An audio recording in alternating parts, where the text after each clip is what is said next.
ஒரு நிமிட கதை. பச்சை சிக்னல் எரிவதை பார்த்து கொஞ்சம் வேகமாக தனது காரை ஓட்டி வந்தாள் அந்த பெண்.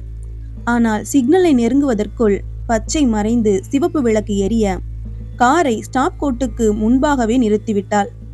பின்னாலேயே கார் ஓட்டி வந்த இளைஞன் அவசரக்காரனாக இருந்தான்.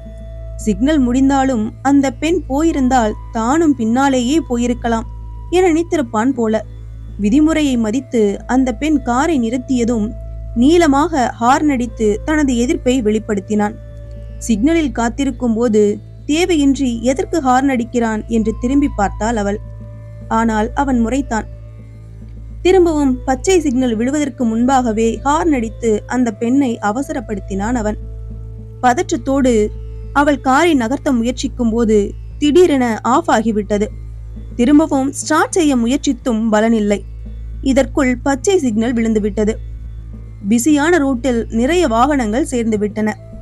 தூரத்தில் இருந்த வாகனங்கள் நிலைமையை புரிந்து கொண்டு வளைந்து வந்து முன்னேறின. இவள் காரை ஒட்டியபடி பின்னாலேயே நின்ற இளைஞனால் போக முடியவில்லை. விடாமல் ஹார்னை அடித்துக்கொண்டே இருந்தான். காதுகளை கிழிக்கும் ஓசையில் அது இருந்தது. அந்த பெண் வேகமாக இறங்கி வந்தாள். இளைஞனின் கார் கதவை தட்டி கூப்பிட்டு, என்ன பிரச்சனைன்னு தெரியல, கார் ஸ்டார்ட் ஆக மாட்டேங்குது, ப்ளீஸ் கொஞ்சம் பார்க்க முடியுமா? நீங்க ஹார்ன் அடிக்கிற ஸ்டைலை பார்த்தா உங்களுக்கு கார் மெக்கானிசம் நல்லா தெரியும்னு நினைக்கிறேன்.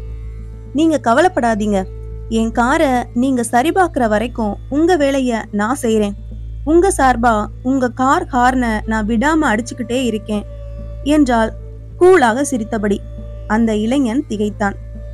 பிரச்சனைகளை புன்சிரிப்போடு அணுகுங்கள். இந்த கதை உங்களுக்கு பிடிச்சிருந்ததுன்னா லைக் பண்ணுங்க, ஷேர் பண்ணுங்க, சேனலை மறக்காம சப்ஸ்கிரைப் பண்ணுங்க.